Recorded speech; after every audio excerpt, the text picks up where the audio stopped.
जय हिंद दोस्तों रशिया अब अंतरिक्ष में अपने परमाणु हथियारों को तैनात करने वाला है और इस प्लानिंग से अमेरिका के पसीने छूट चुके हैं, क्योंकि अभी तक वर्ल्ड पावर कहा जाने वाला जो अमेरिका है वो अब कहीं ना कहीं उस पर अब खतरे के बादल मंडराने लगे हैं। और ये बात इसलिए भी कही जा रही है कि रशिया जो कि अंतरिक्ष क्षेत्र में सबसे आगे रहा, हालांकि अमेरिका ने उसे पीछे ज़रूर किया, लेकिन उसी पावर को अब वापस रिटेन करने जा रहा है रशिया। और अब अंतरिक्ष में परमाणु हथियारों की तैनाती का जो दौर है वो अब शुरू हो गया है। हालांकि ये पहली बार नहीं है जबकि रशिया इस तरीके का काम कर रहा है। ये शीत युद्ध के बाद से ही ये सिनेरियो जो था वो शुरू हो गया था। अब अमेरिका दोस्तों इतना डर गया है कि उसने रशिया के परमाणु हथियारों को लेकर एक बड़ी चेतावनी भी जारी करी है, जिसमें ये कहा गया है कि अंतरिक्ष में अब रशिया परमाणु हथियार तैनात करने की होड़ में है। हालांकि इससे अभी अमेरिका को कोई तत्काल खतरा तो नहीं है, लेकिन भविष्य को देखते हुए अमेरिका को डर ज़रूर सता रहा है। दरअसल इस बात का जो खुलासा हुआ है वो एक सीनेटर ने किया है, जो कि इंटेलिजेंस कमेटी के रिपब्लिकन अध्यक्ष हैं। ये सीनेटर है उसे साफ तौर पर यह कह दिया है कि मैं अनुरोध कर रहा हूं कि राष्ट्रपति जो बाइडेन इस खतरे से संबंधित जो जानकारी है उसे सबके सामने सार्वजनिक करें, ताकि इस विषय पर खुलकर चर्चा की जा सके।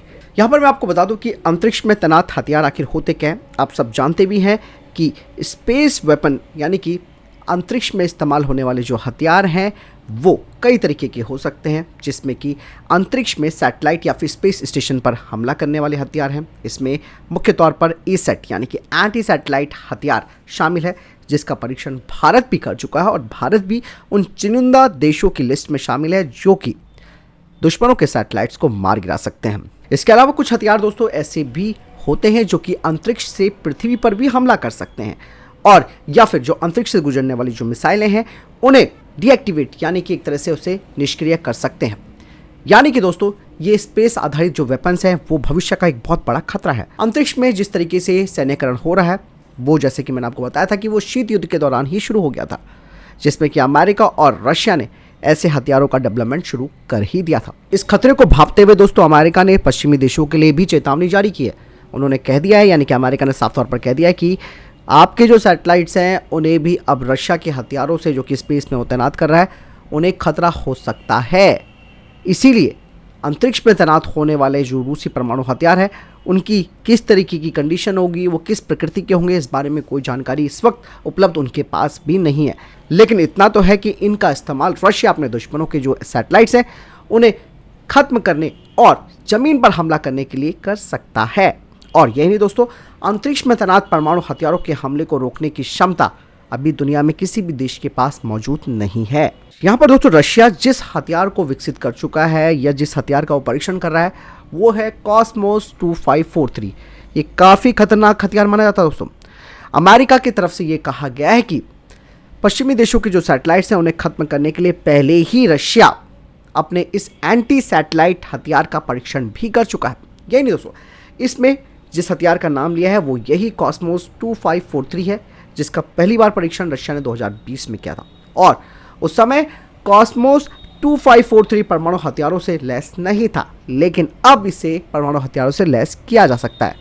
यही नहीं दोस्तों, कहा यह भी जा रहा है कि इस तरीके की जो तकनीक है वो भविष्य में बनने वाले एंटी सैटेलाइट वेपन्स को यानी कि हथियारों को परमाणु हथियारों से लैस कर सकता है। यहाँ पर एक बात और मैं बता दूं कि रशिया का ये जो हथियार है यानी कि कॉस्मोस 2543 उसकी स्पीड भी काफ़ी ज़बरदस्त है। इस हथियार से निकलने वाले जो वॉरहेड है वो हमारी पृथ्वी की परिक्रमा करने वाले जो सैटेलाइट्स हैं उन्हें ख़त्म कर सकते हैं। यहाँ पे एक चीज़ और मैं आपको बता दूं कि कॉस्मोस 2543 को उसकी मदरशिप कॉस्मोस 2542 से रशिया ने टेस्ट के दौरान बाहर निकाला था, और यही वजह थी और यही कारण था कि इस कॉस्मोस 2543 ने 400 मील प्रति घंटे की स्पीड से हमला किया था।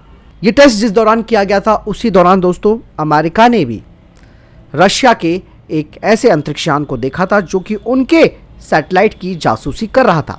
यानी कि अंतरिक्ष में एक बार फिर से हथियारों की दौड़ शुरू हो गई है, और ऐसे में रशिया इस क्षेत्र में कदम आगे बढ़ा रहा है, क्योंकि रशिया पर तरह तरह के सैंक्शंस लग चुके हैं और रशिया अपनी जो क्रेडिबिलिटी है, जो उसकी ताकत है, उसे बिल्कुल भी कम नहीं आंक रहा है। और लगातार वो एक के बाद एक ऐसे डिसीजन ले रहा है जो कि पश्चिमी देशों सहित अमेरिका को भी परेशानी में डाल रहे हैं। और इसके अलावा रशिया मेडिकल साइंस में भी काफ़ी काम कर रहा है और पुतिन दावा कर चुके हैं कि कैंसर की जो वैक्सीन है उसे भी रशिया तैयार कर चुका है और आने वाले कुछ समय में इसकी घोषणा भी हो जाएगी।